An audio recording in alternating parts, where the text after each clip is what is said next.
Welcome back to the Land of Bourbon and Bad Decisions, live on Podbean.com and on the Podbean app. Here we are engaged in the relentless, daring pursuit of truth, justice, and American jackassery. So,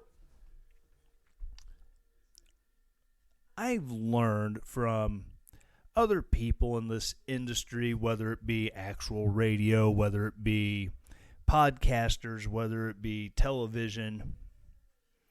Whenever you screw up, whenever you make a mistake, lead with it. Let people know that you're not infallible. Because, frankly, there's a lot of people who listen to podcasts and other political commentators, and they fall in line behind the way they think and the conclusions they come to as being gospel. That nothing they say is wrong. They're looking for the confirmation bias. So, earlier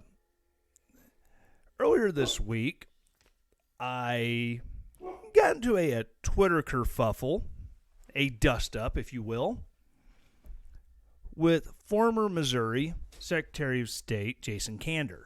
Well, not necessarily so much with Jason Kander, but his followers on the Twitters, because I'm human, and as all humans are prone to do, sometimes the outrage mind causes you to say or type things before you really stop and think about what you're typing. I don't even remember what Jason Kander had said on Twitter, but I came back with a scathing, "Yeah, there's a reason you're not our governor, get bent." Well, that was the first of many mistakes, because Mr. Kander retweeted said tweet with the comment that, maybe it's because I didn't run for it. Well, okay. I stopped and I went and looked it up, because I had it in my head, yes, he had run for governor. Well, as people are wont to do after 4 years and, a military deployment or two in between,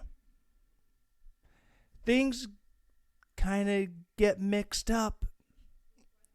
And I looked it up, and he didn't run for governor in 2016. He ran for Senate. Okay, well, these things happen. I came back and I can see the point. Yes, you're correct. I confused you and Chris Koster, who ran for governor as the Democrat in 2016. Mistakes happen.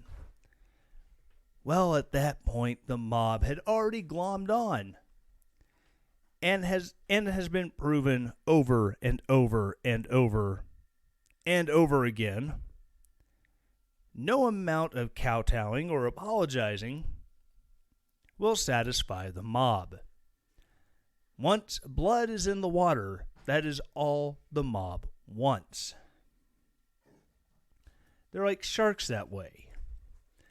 And there were several people that, it's like, yes, he is correct. I got my facts messed up, and I said the wrong thing.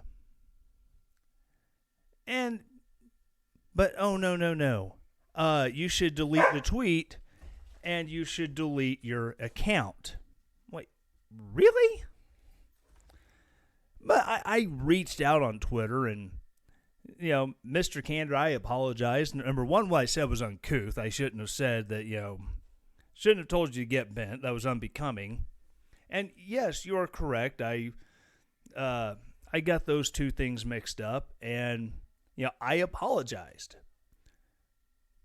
I explained that it's been a number of years. I was in Afghanistan during that race, and so I was not really able to, be as fully involved as I could have been. And he offered me the grace that I sought. and he forgave me for my shortcomings there, and I appreciate that. And there's a number of people who still decide that, oh, what you did was so very, very bad. A couple people went to the website, relentlessdaring.com, and they got on the contact form, and one person was absolutely outraged that in this time, in these difficult times, that how dare I ask people to donate to the website or to buy a t-shirt. I'm taking food which is in short supply. I'm taking food off their tables. What are their children going to eat? Oh my gosh. I'm so horrible. This is an awful, awful human being. It's like, no, I don't ask that they give anything they don't have. If any of y'all listening to this don't have the money to buy a t-shirt, then don't buy a t-shirt. If you don't have money to donate to the website so that I can go into making this better for you, then don't give money. That's the amazing thing about free will capitalism, is no one is having their arms twisted into doing anything they don't want. If you don't want to give me your money, fine, don't give me your money. It's cool. Maybe there'll be someone else who will. I don't need yours per se. And then one person told me that via the contact page that I should eat a very oddly flavored moon pie. Richard flavored, I believe is what he said. I'm assuming they used a nom de plume and just and used a fake email address because, everyone is a vicious, vicious attack dog when on the internet, and there's some modicum of anonymity. For me, it's hard to have modicum of anonymity when, my username on Twitter is Real Tyler Morgan. I don't hide, which is precisely why I never deleted that tweet on Mr. Candor's thread, because I made a mistake.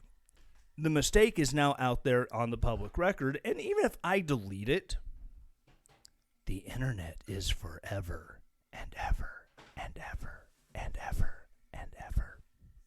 And it will always be there. Someone can go back in a Wayback Machine and go, look, you said something stupid.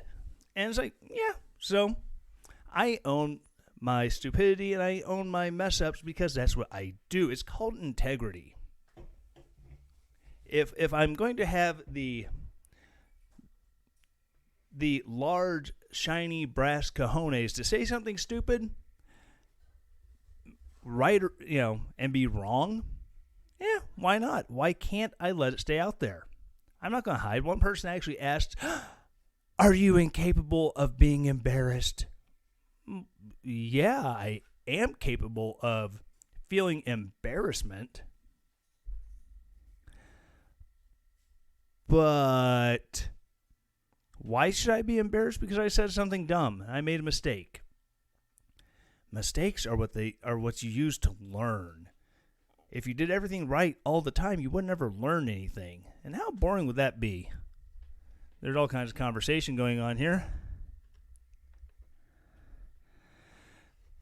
Tyler, you have a new fan. My nurse, whose name is also Tyler, is dying laughing.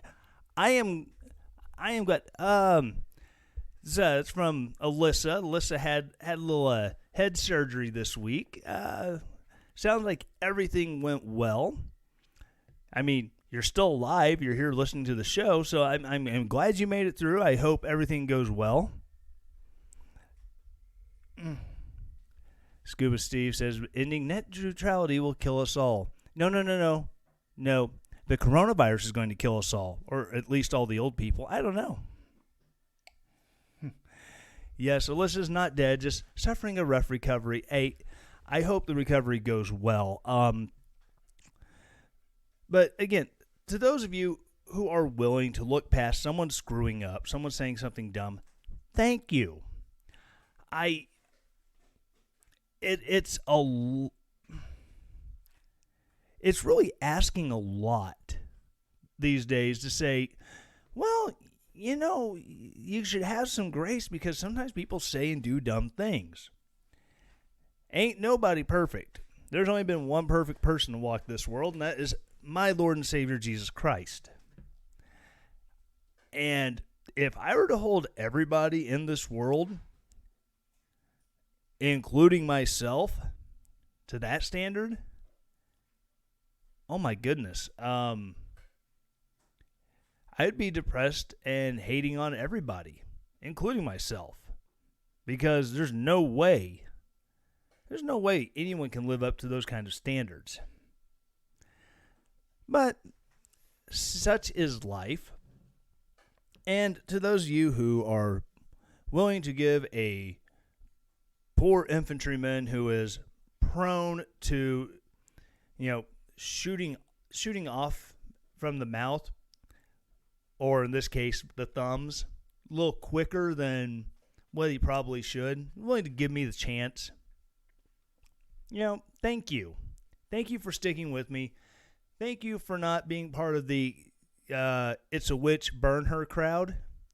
Besides, I'm not made of wood. I do not weigh the same as a duck. Therefore, I'm not a witch, and I will not burn. There is a daughter sitting in the other room who heard me make that reference, and she is now dying as she's trying to do a jigsaw puzzle. Ladies and gentlemen, this has been a great show. Thank you for tuning in. But now, so let's get into some actual show content. So, one of the big things that I brought up in the show notes for this is that, ladies and gentlemen, big tech censorship is back at it again. So, anyone who's been on Facebook or Twitter in the last 3-4 years, GIFs. Ladies and gentlemen, GIFs, the greatest use of the internet ever. Not only can you make a meme,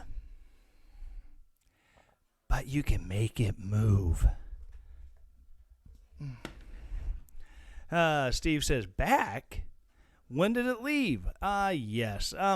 It's never really left, but it's just getting worse.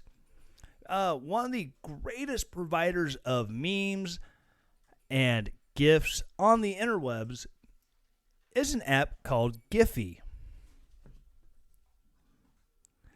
Well, Zuckerberg and his company, you may have heard of, it's called Facebook. They bought Giphy for $400 million as tech giant pledges to banish all, quote, hateful memes, end quote.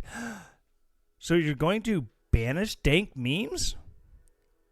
I mean, what one person deems hateful, some would deem insightful.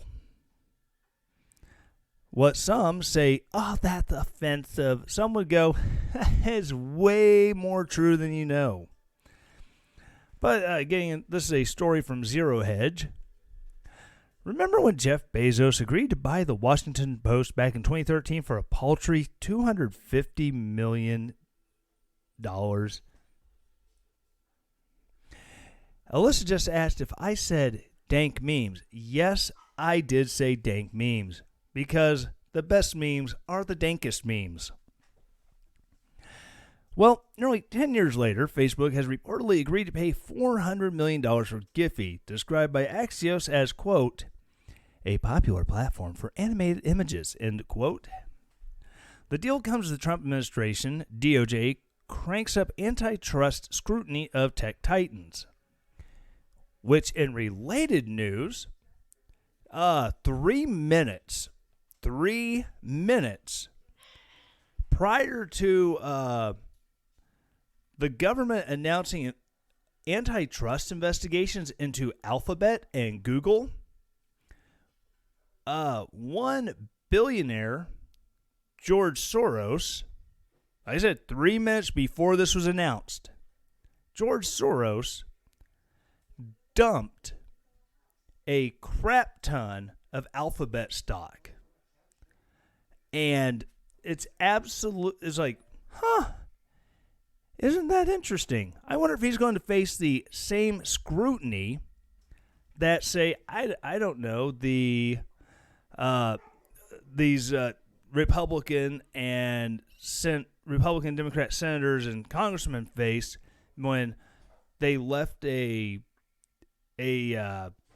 secure meeting concerning a lot of the coronavirus stuff, and then went out and promptly sold a bunch of stocks that could have been affected by coronavirus. It's interesting.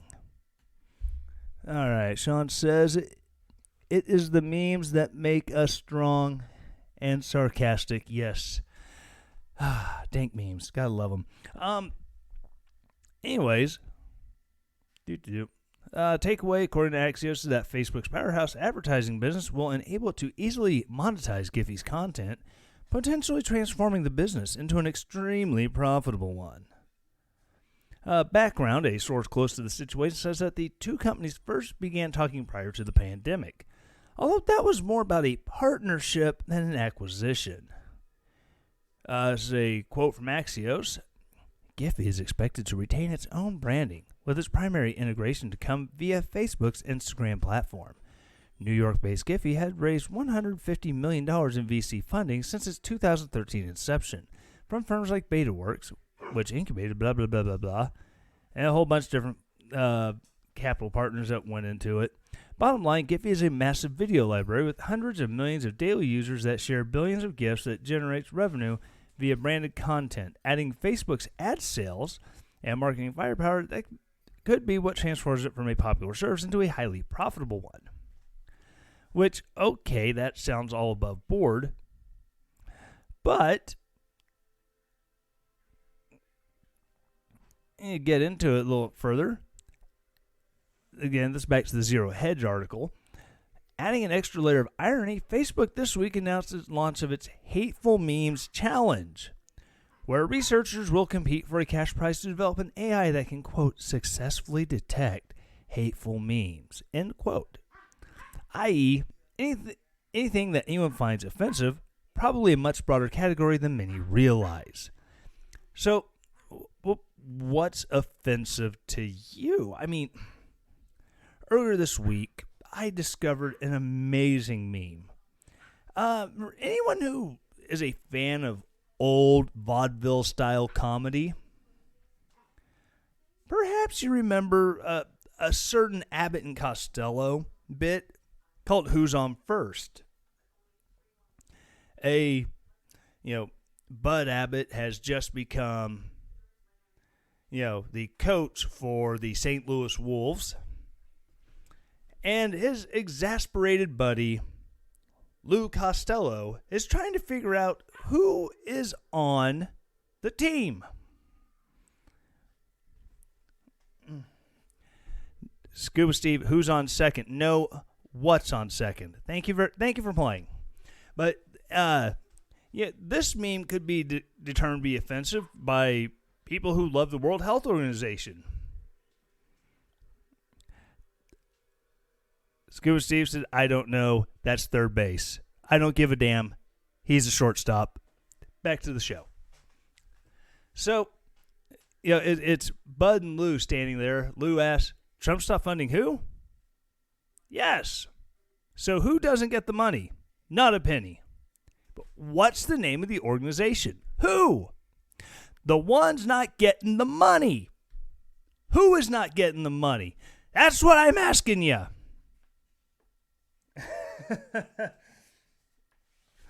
They're telling each other to stop picking on the show, because Who's On First is one of the greatest bits of all comedy.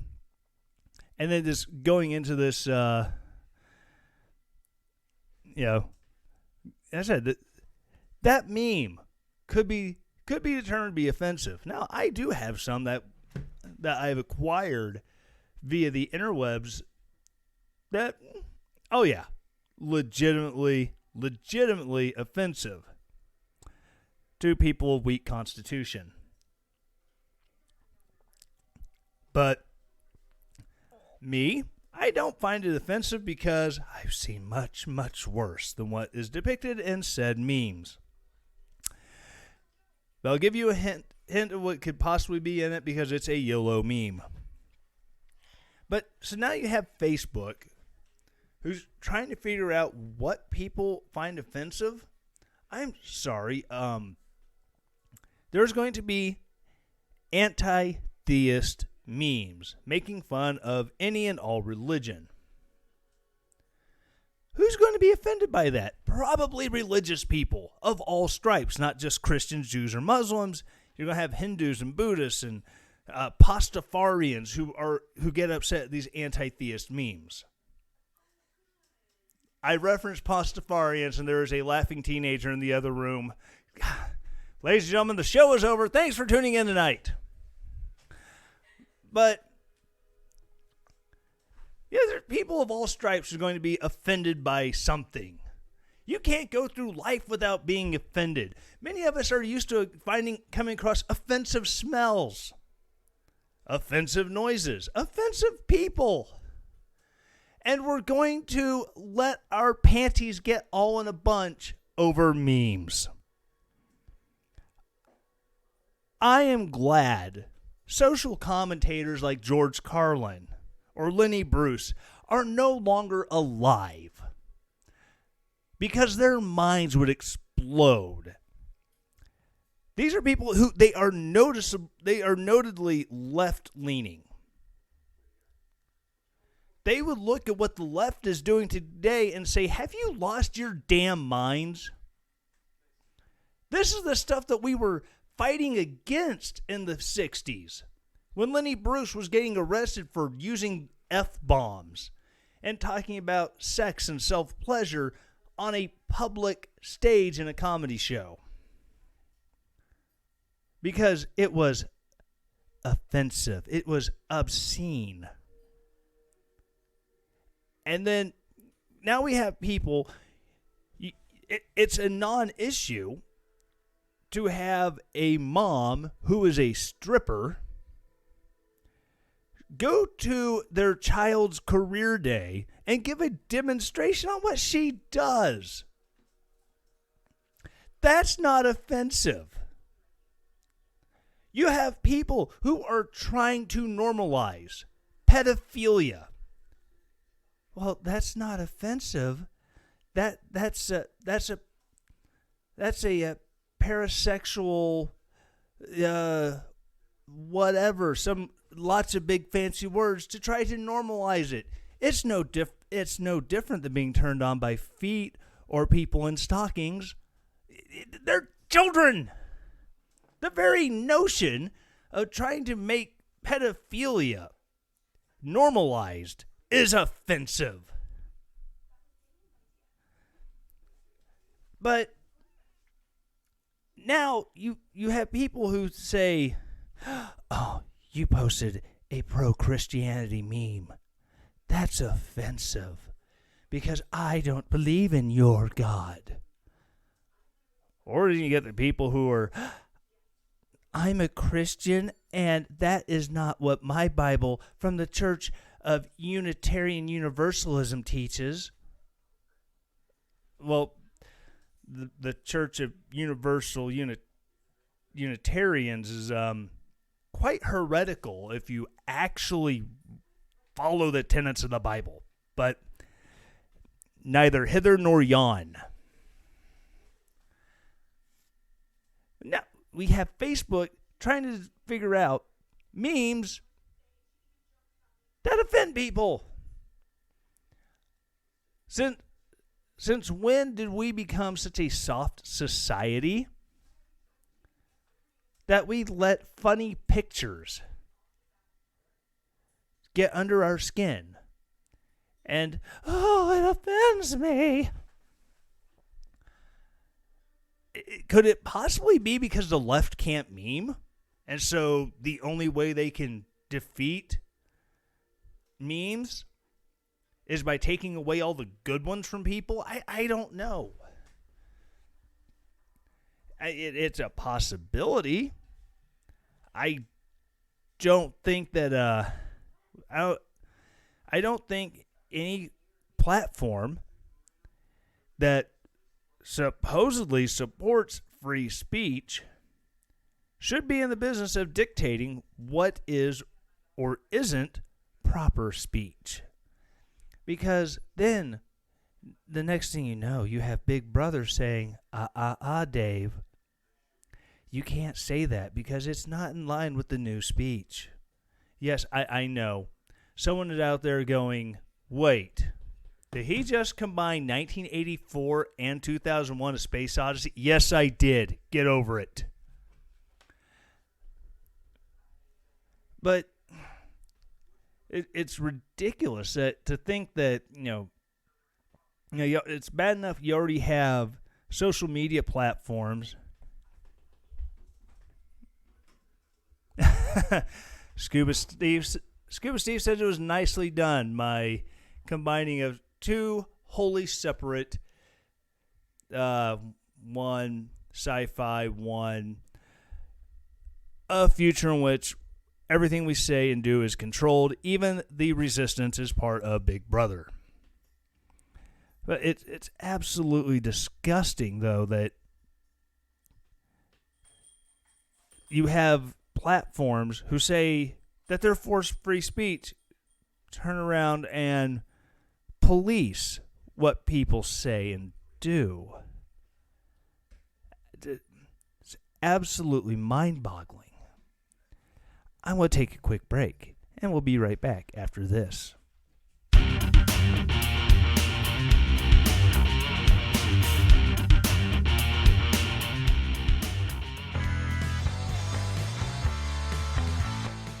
This is Tyler from Relentless Daring, and I am launching the brand new RelentlessDaring.com merch shop. Instead of having to go to a third-party vendor, now you can do everything right there at RelentlessDaring.com. If you want to buy merch, go to RelentlessDaring.com/shop, and there you can get hats, you can get t-shirts, you can get hoodies, you can get coffee cups, you can get stickers.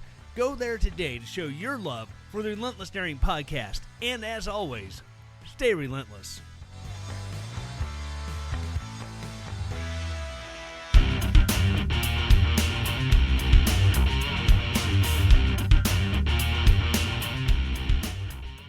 All right, so I did kind of promise going into this that, well, I didn't really promise, but it's in the description. Andrew McCarthy, this is an article from Red State.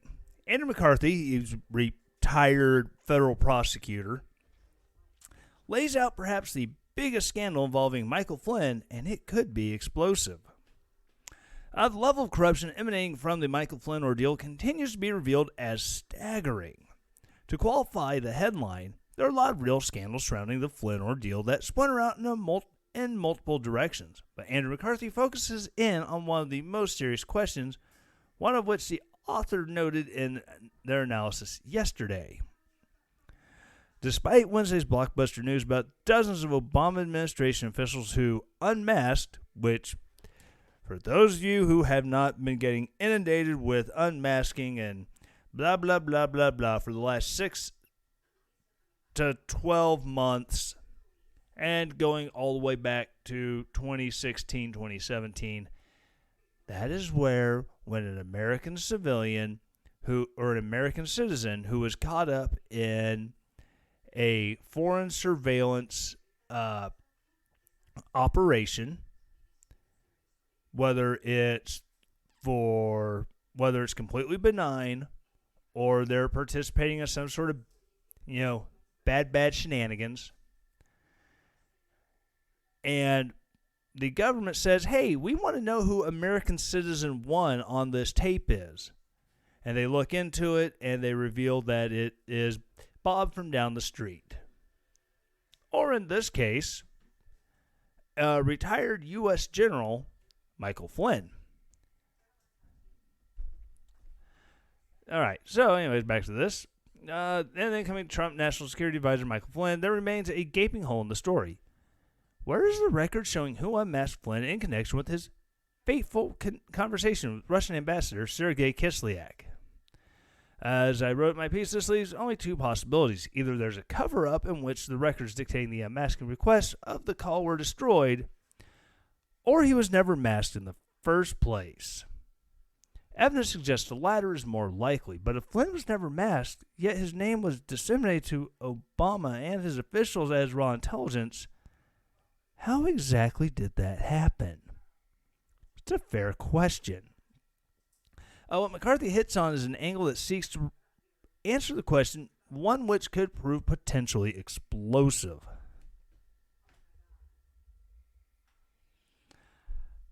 The implication is that Kislyak was probably subjected to traditional FISA surveillance by the FBI, or, since he lived in Russia and traveled to other places when not in America, perhaps he was also a FISA Section 702 target. In either event, or both, Kislyak was interacting with Americans who were thus incidentally intercepted. That, the story goes, is what must have happened to Flynn. Trump's designated national security advisor was unmatched because once intelligence agents intercepted the December 29th phone call, they decided it was essential to identify the person with whom the Russian ambassador was discussing sanctions that President Obama had just imposed against Moscow. I no longer buy this story. If it were true, there would be a record of Flynn's unmasking. DNI Grinnell has represented that the list he provided to Senators Grassley and Johnson includes all requested unmaskings of Flynn from November 8, 2016, when Donald Trump was elected president, through the end of January 2017, when the Trump administration had transitioned into power. Yet it appears not a single listed unmasking pertains to the December 29th Kislyak call, which that is definitely something I've noticed in seeing these, like, wait, all these dates were the unmasked. I mean, some of them were after. So when transcripts of the call were made and sent to hire once the analysts were done with it, then it's like, okay, it's possible that word of the transcripts got to hire from the analyst, but I don't know. I'm not an intel analyst. I don't work for the CIA. I don't work for NSA or any of these intelligence organizations. I never claimed to be a military intelligence enlisted soldier or otherwise. But so I really don't know, because I don't know how all that goes up the chain. Here's what we know. There were no unmasking requests related to Flynn Kislyak call. We also know that Flynn was never under FISA warrant, something confirmed by DOJ IG via previous investigations. Given that, what McCarthy theorizes is that wasn't the FBI via FISA who intercepted and shared the Flynn call, which has been the most widely theorized explanation to this point. Rather, it must have been an entity not bound by masking regulations. That leaves the CIA as the most probable source of what the FBI eventually took into the interrogation of Flynn. Scuba Steve says there is no such thing as military intelligence. Technically true.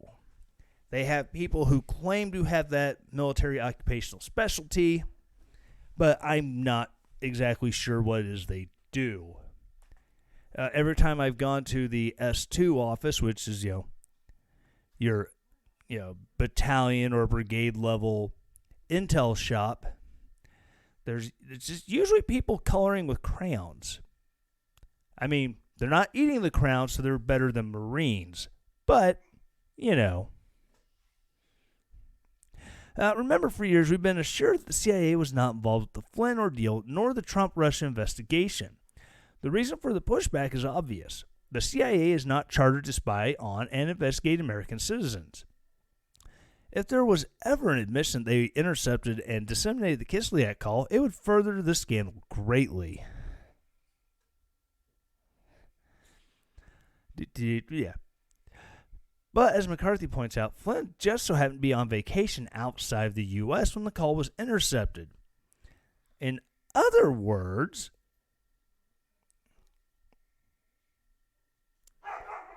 it looks like Obama's spying operation on the incoming Trump presidency was so pervasive it went all the way to the CIA, which, was headed by noted communist John Brennan. To the point they were bending the rules, i.e. Flynn off U.S. soil temporarily, to gather and disseminate information on Flynn back to the Obama administration. Which, again, if the CIA has already been made aware of, Michael Flynn, and so they're opening up investigations. And so that has already gone up to the White House, where Barack Obama could tell, John Brennan and James Clapper, keep an eye on him, and they do a little under the table illegal spying. It would be quite possible. So, I mean, the fact that this is all starting to come out as more and more of these documents are getting released by D&I Grinnell,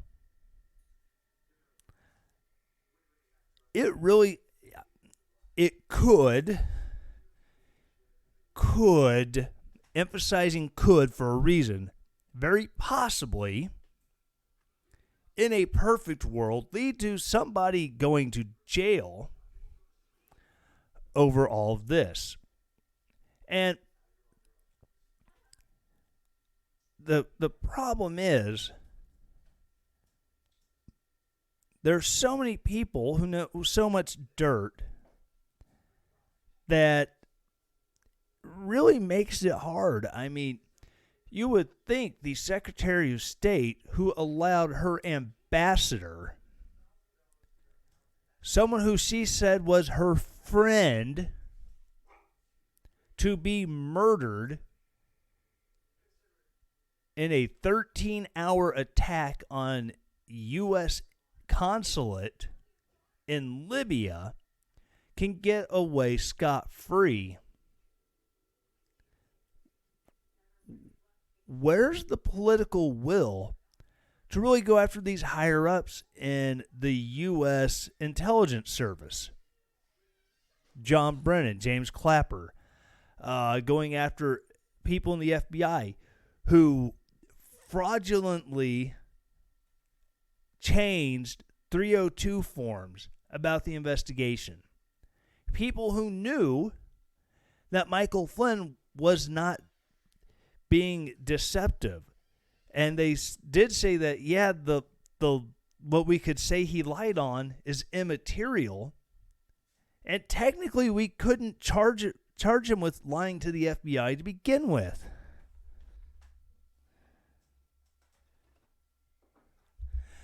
But,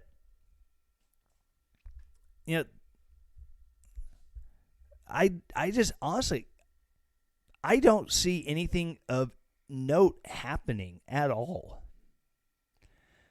Because of the fact that there's a long history of things like this going unpunished in the military, even in the military. They find a fall guy, they find a bag man who's the this is the bag guy, this is this person's fault, and it ends up being somewhat inconsequential. I mean, I think the only time where you started seeing people go to jail over stuff like this was after Watergate, after Nixon had ordered the FBI to start lying and performing cover-ups to protect him. The break-in, at the Watergate Hotel itself was inconsequential. I mean, even without stealing those documents or whatever it was they actually broke in there to steal, Nixon trounced McGovern. Period. End of story. There was, one of the biggest upsets, or not biggest upsets, one of the biggest electoral college wins in American history. I'm sorry, Donald Trump. It wasn't you. Oh, sucks on that one for you. But you look at these other things. How many people actually went to jail for Iran-Contra? You had one. You had a Marine lieutenant colonel who fell on the sword for everybody else. Yeah, everyone above him and those subordinates that he was ordering to to actually make it happen. Waco, you have a number of tactical errors that were made by the FBI and ATF, but no one really on the government side got in trouble for sending ATF agents to serve a warrant, even as they're being warned by an undercover agent. They know you're coming. There will be bloodshed if you show up. Like I said, this is going to be a huge bombshell revelation if what Andrew McCarthy is saying is true. But is it actually going to change anything? Is it going to affect the outcome in the end? I don't think it does. I think it's just going to be just another smoke and mirrors show that goes on, and allows senators and to sit on C-SPAN and yell at people. Maybe subpoena Joe Biden and ask the question the New York Post wanted to know. What did he know and when did he forget it? There's just, the preponderance of evidence that the previous administration grossly misused our intelligence agencies and our law enforcement agencies to go after a U.S. citizen. Because why? Trying to get to the president, or trying to get to candidate Trump, trying to get to President-elect Trump, trying to get to the duly elected and sworn in President Donald Trump. It's stomach turning. Alyssa says Democrats will never allow Biden to be subpoenaed. They'll allow him to be subpoenaed. Will they allow him to actually testify? Probably not. They'll fight like hell to keep him off that stand. Or every question will be answered with the phrase, "Under advice from my counsel, I am invoking my Fifth Amendment rights." And I honestly see James Clapper saying that. I see John Brennan saying that. If the Messiah of the left, Barack Obama himself, were to be pulled in and sworn in and say, you will answer these questions under oath, under penalty of perjury, he will say, I have been advised by my counsel to invoke my Fifth Amendment rights. And no questions will be answered. The only thing that will get any answers made is if they were to find someone high enough and willing to testify and take immunity, because just like any mob boss is taken down by an insider who's offered immunity, that's the only way they're going to take down this cabal at the top of the Obama administration, is if someone within the administration who knows where the bodies are buried says, I will tell you everything I know only if I am granted immunity. But neither here nor there. I mean, I would at least be happy for answers. I'd be even happier if they were to, stop, reauthorizing the FISA courts. Because do we really need an extrajudicial court system that doesn't necessarily have the same due process in order to get a warrant to conduct foreign intelligence surveillance? I mean, we've already seen, through Carter Page and George Papadopoulos that, these can be misused against American citizens. Oh my gosh.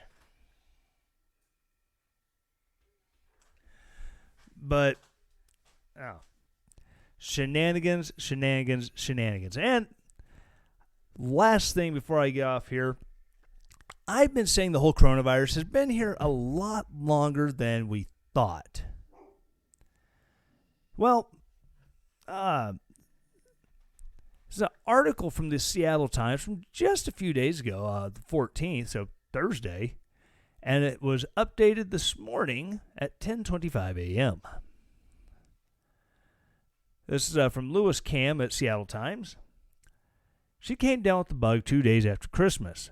And for the next week or so, Jean, a 64-year-old retired nurse, suffered through a series of worsening symptoms: dry hacking cough, fever, body aches, and finally a wheeze that rattled her lungs. But after 2 trips to the doctor, chest x-rays, and prescriptions for several medications, including a Duoneb solution inhaled through a nebulizer, her condition slowly improved.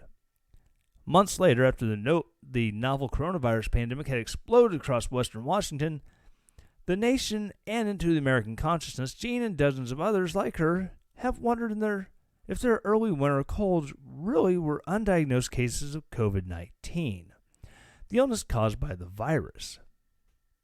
But her case didn't seem to fit the profile. She hadn't traveled abroad, and the official timeline was off. The first known patient was infected by COVID-19, a Snohomish County man who'd recently traveled to China. Wasn't even confirmed until more than 3 weeks after she became ill. Quote, when I got sick, I didn't even know what COVID-19 was, said Jean, a resident of rural Snohomish County, who asked to only be identified by her middle name. But after Jean received word from her doctor earlier this month that a highly touted serology test found a sample of her blood positive for antibodies, she's now convinced the official timeline is wrong, and public health officials say she may be right. Jean is among 2 Snohomish County residents who have positive serology tests potentially linked to COVID-19-like illness dating back to December, throwing into question whether the coronavirus arrived in Washington and the United States earlier than previously known. And, of course, if this episode actually goes up on YouTube, because it's going against the dictates and mandates of the World Health Organization, this video, or the video version of this podcast, will probably be taken down because I'm challenging the official narrative. Because being contrary is fun. Well, like I said, it's one of those things where if it's about a 1 to 2 week incubation period from the time you contract it to the time you begin exhibiting symptoms. That means she would have had to gotten it, second week of December-ish? Which means she hadn't been overseas, so that means she got it through community spread from someone else who either been overseas in November or had come in contact with someone in November who already had it. So that moves everything up considerably. Now, would that possibly affect the number of actual people who've had it? Yes, absolutely. Could it possibly make it look more lethal if they start finding other deaths that could be contributed to COVID-19 who had gotten it before the official timeline started? Absolutely. Which, the left is looking for their body count. They would love to add another couple thousand to the body count. But at the same time, if it's been here longer, we've never noticed it, or we did notice it, it's like, that's weird, you're not testing positive for the flu. That's just some other random viral. You'll be here, take this for the fever, get plenty of rest, drink fluids. Yeah, your lungs sound awful rough. Here, I want to put you on a nebulizer so, hopefully get you opened up so you can breathe better. I don't know. It really throws off all of the panic porn that's being peddled via, oh wow, that's some alliteration. The peddling of panic porn. And I'm not even going to try to go on because I'm pretty sure it'll just lead me down a rabbit trail that no one really wants to listen to. But, all these official narratives that have been, oh my God, this is so bad, it's killing all these people. Well, something that people tend to forget, during World War II, polio was a thing, a very bad thing. We had troops who were getting sick and dying without ever going into combat because of polio. During the Civil War, we had cholera that would just rip apart Union and Confederate camps because of tainted water. Woodstock, the largest concert known to in U.S. history, it occurred in the middle of the Hong Kong flu pandemic that killed 100,000 Americans alone. Now, I am not saying that the SARS-CoV-2 COVID-19 novel coronavirus, I'm not saying that it's something we should take lightly. But I'm simply suggesting that it's much ado about a lot less than we thought. Not necessarily nothing, but as more and more of these serology tests are coming back showing percentages of people who said, I was never sick, or I had a touch of something, and they've got the antibodies, and it's starting to have casualty numbers equal to the flu, 0.01%. But for some reason, if you challenge the narrative, if I may paraphrase one Steve Deace, we need a better class of demagogue.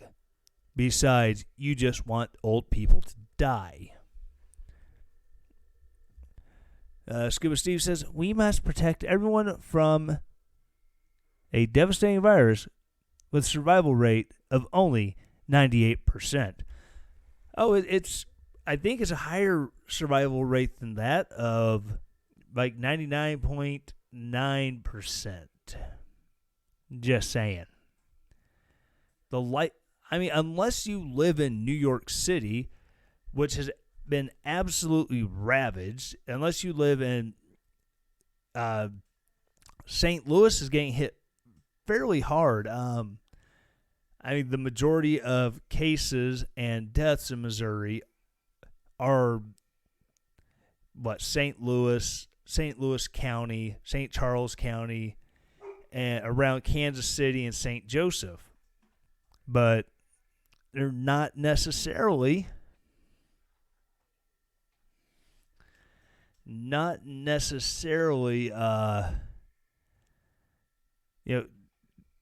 shouldn't have been shutting down the entire country for a handful of places. Targeted lockdowns, I was fine with that. Okay, St. Louis, you apparently have a huge problem going on. Here are some measures that will work if you can enforce them. But when little rural Laclede County, which is just now 8 weeks into it, up to 3 confirmed cases. 3 confirmed. Producer, where are you with the music? Is now up to 3 confirmed cases. Oh my God, I need to hire a better producer. He's sitting there with an iPad in front of him, can't even hit the button to make it make music. Jesus, what am I going to do with you? So lucky you don't have a microphone in front of you. So, again, I'm not saying coronavirus has been nothing. I'm saying it's been... Scuba Steve says my producer sucks. I agree. No, you look like an idiot. See what I have to deal with? See what I have to deal with every week? This moose knuckle is just absolutely horrendous. I don't know how I put up with him. But anyways, I'm not saying this is much ado about nothing. I'm saying it's much ado about not as much as we originally thought. Ladies and gentlemen, that's going to do it for the show this week. Again, those of you who stuck with me through the Twitter scourging and the beating I took online, thank you so very much. If you're listening to this because I've suddenly come into your consciousness and you think you're going to get me, by all means, try to get me. I love playing. I love people trying to internet shame me because they don't like my opinion. Makes me that much more fun to deal with. But again, thank you so very much. This show is, as always, is brought to you by you, the listener. Though, if you want to support the show, go to relentlessdaring.com. At the top of the page and at the bottom of the page, if you actually scroll down far enough, you'll notice a donate button. Click on that, and you can either do a one-time donation or you can set up a monthly donation. Again, as opposed to people who want to drag me down because I'm trying to make a profit off people during their times of want and woe and lamentations, I do not ask for anything that you cannot afford to give. So those of you who are able to give, thank you so very much. Everything, right now I am not making a profit on this show. I think I'm breaking even. I haven't looked at the numbers lately, but I'm breaking even because of you. You all are funding the show. You're keeping it on the air. You're keeping equipment up to date. You guys bought me a new computer to record on. So thank you. You want to do that, or if you want to also show your support for the podcast and you want to buy merch, you can click the shop button. Go there, check it out. I've got t-shirts, stickers. You can, go in on your Murder Hornet 2020 shirts. You can get your Murder Hornet 2020 presidential. Well, okay, I'm not going to say presidential campaign. He has not said he's running for president. He's running for office, Murder Hornet is running for office for 2020, so you can get an official Murder Hornet campaign shirt or campaign sticker. Again, thank you all so very much. If you're listening to this on Apple iTunes, I ask you to do four things. Number one, subscribe. Then every week, once this thing publishes, it'll pop up there in your ready to listen, your listen now suggestions. So awesome. Then after you do that, leave a review. Please counteract the single 1-star review, because someone who didn't even listen to the show decided that, I'm going to try to drag him via his Apple reviews. So please leave a 5-star review, then, or 5-star rating, then leave a nice review. That way, as it pops up that he has an overall rating of 4.8 stars, oh, I might like this. Check it out. Let's see what other people say. Most people seem to like him. There's that one guy. Man, he must be a jerk. Whatever. I'll check it out. And then finally, number 4, please share. Share it on social media. Copy the link. Send it to a friend who you think will enjoy it. As Alyssa said earlier in the show, she has shared it with her nurse, who apparently enjoys the show because her nurse Tyler was laughing. That's good. As long as I can make somebody laugh while listening to this, that's all I care. I don't give a darn if I change any minds based on my opinion. More than likely, most people's minds won't be changed listening to me. But if I at least make you laugh even though you disagree with me, that's a win in my book. So share it with someone who you think will like it. If you really want to support me, share it with someone that's going to piss off. That's the best way, because I love spreading hate and discontent. It's what I do. That's why I refer to you all as miscreants, vandals, and ne'er-do-wells, because you're into the same things. Hate and discontent make the world go round in some way, shape, or form. Or bring it grinding to a halt because everyone's just all pissed off. Either or, I don't care.